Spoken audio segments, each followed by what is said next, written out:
Hello guys, welcome to your lecture. We're going to finish out this lesson in our book. So your book is here under New Mexico History book chapters. You're going to need to open it. Scroll down. We've been through the provinces. Let's review. You're going to go to page 34 here. Talk about the life zones again. So New Mexico has 6 life zones. They're listed here. I'm not going to make you memorize any of this because this is a very large amount of information. But just be aware that the higher up you go, the terrain, the plants, the animals change, and the lower you go in elevation, the plants, the animals, the weather changes, okay? And we have 6 life zones. And a life zone is also called a biome. It's an ecosystem of plants and animals that live in that area. We talked about the fact that we're a very dry state. I hope that you guys all are aware of this. There's not many thunderstorms, there's not much rain, but in the summers we have those big, huge storms where it just dumps a ton of rain and then boop, sunshine again. So those are called monsoons. We have those in the summertime. When it gets cooler in the higher elevations, we have snow. So what happens is when it snows in the mountains and it gets warmer and it starts to melt, all of that water trickles down the side of the mountain and creates streams. And many of our mountain streams run together to form tributaries. So a tributary is a stream or a smaller river that flows into a larger body of water like a river or a lake. Tributary. Vocabulary word. So also we have 5 main rivers. We have the Rio Grande, we have the Pecos, we have the Canadian, the San Juan, and the Gila rivers. So what happens is because our terrain is a lot of dirt, kind of flat and really dry, we can flood. So when it rains, the water doesn't really soak in and it just flows. That's why they tell you not to play in arroyos, because it could be sunshiny like today, but it could be raining up in the mountains somewhere and all of that water is going to flow down. And I'll try to find a video. I have a video somewhere that I will try to add and show you guys what a flash flood looks like in the arroyo, okay?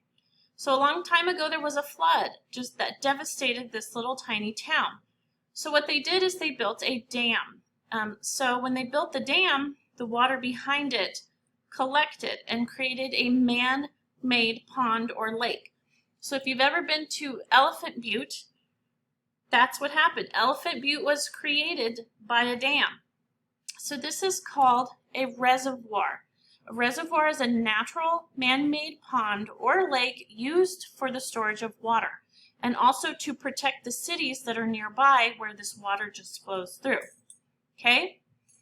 So this is a map of all the rivers, and I know it looks like a lot, but New Mexico versus the rest of the United States, we are the lowest and we have the least amount of rivers, lakes, and water in the U.S. We're the driest state. So, what this is here, this is talking about the river valleys. So, most people who live in these river valleys use the river to water their crops. And we will also be watching a video on this. So farmers dig these trenches that run from the river, and the water flows from the river down these little canals, and they make it go right into their farms, and it helps their crops grow because New Mexico's a dry state. And these ditches are called acequias, and we're going to watch a video on this, and we'll learn more about it as we go. So also we want to talk about the Continental Divide. This is a line, it's a physical feature, and it goes through the Basin and Range and the Plateau provinces, and it's formed by a series of mountain ridges. It goes all the way up from Alaska, all the way down through the U.S., Canada, into Mexico. So it's an imaginary line, and there's mountains all along this area. So what happens is you have a mountain here. And on this side, the water flows that way. And on this side, the water flows this way. So the point of the mountain determines which way water flows on that side of it. It's called the Continental Divide. So let's see, we're going to move on. We're going to talk about New Mexico's natural resources. So without a doubt, water is our most vital resources. While water is very hard to come by in New Mexico, mineral resources are not. So New Mexico ranks 7th in mineral production in the United States. Topping the list are petroleum, natural gas, potash, uranium, and copper. So potash is used in agriculture as a fertilizer, like for crops.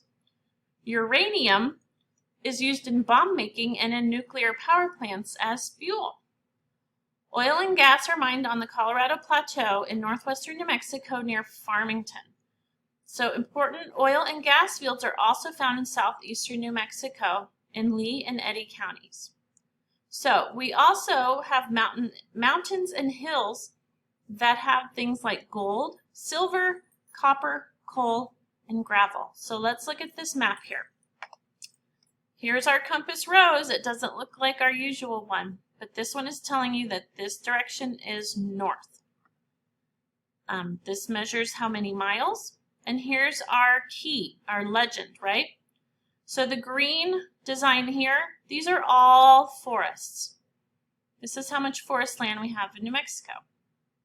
The orangey yellow is cropland. So this is where people grow crops for their money, for their jobs, to stay alive. The red is really, really urban areas. Notice we don't have a lot of urban areas compared to many states. So if you look at these symbols here, this shows you where they mine, where they have oil and gas, tourism.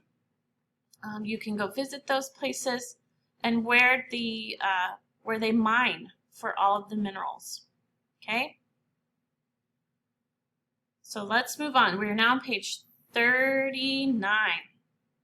So throughout history, people have used our natural resources to provide for their families. We've used the land for farming, ranching, and mining. And although we've benefited from these activities, it's important to protect our resources as well.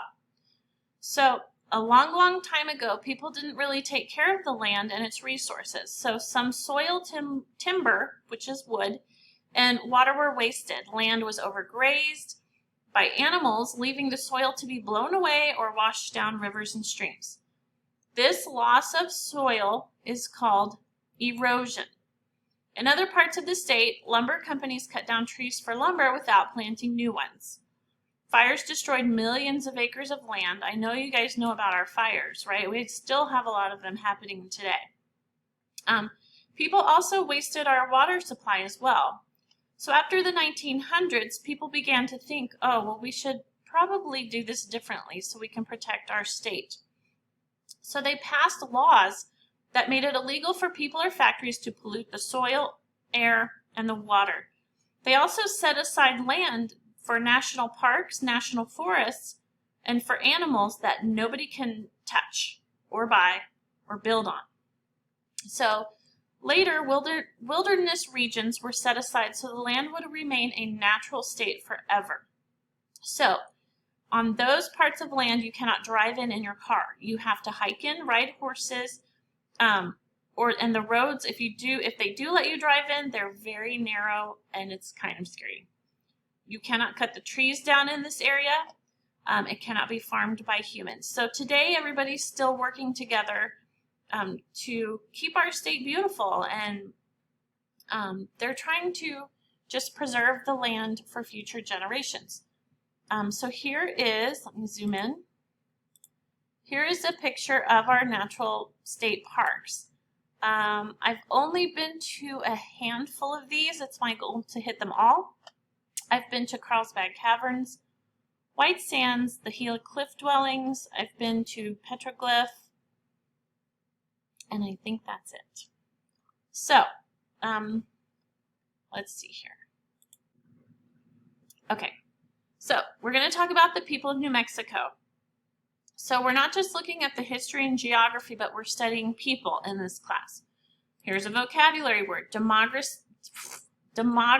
is the study of the characteristics of human populations, such as size, growth, density, distribution, and other vital statistics. So let's look at our notes. We reviewed life zones. We reviewed a biome, which is an ecosystem. We talked about our rivers and the continental divide. We talked about our natural resources, which are petroleum, natural gas, potash, and uranium. Our most important resource, though, is water. So, the people of New Mexico. Demography is the study of characteristics of human populations, size, growth, density, distribution, and other vital statistics. We're going to talk about who lives here, where did they come from, and what do the people do. So, as we all know, the United States is a diverse nation. That means we have a lot of different people from different countries, different areas, and New Mexico is a very diverse state. A lot of our ancestors come from all continents, all over the world. There's many different languages here. They practice different religions. They live in cities. They live in suburbs. They live out in the country. So, now that we have talked about some basic history and geography, we're going to start talking about the unique history of New Mexico. So we're going to see how the land and the people shaped New Mexico's history, the government, and the economy. We're going to see how the past connects with the history of the United States. Although you may not know it, New Mexico played a huge role in the U.S. becoming what it is today, and we're going to learn all about it. So, we are going to learn about the characters and the stories that have changed over the years. We're going to learn how they came here, the difficulties they went through, how they cared for their families. So, this is the last of Lesson 3. This is Shiprock Mountain. It's up in the Four Corners, and it's just stunning to drive by. It's beautiful, and it's ginormous. So, hopefully one day we'll be back in person and we could take field trips and go see some of these places, and hopefully COVID goes away soon. So that is the end of Lesson 3. Hopefully you have copied your notes down. I've included them here for you to write down. Toodles.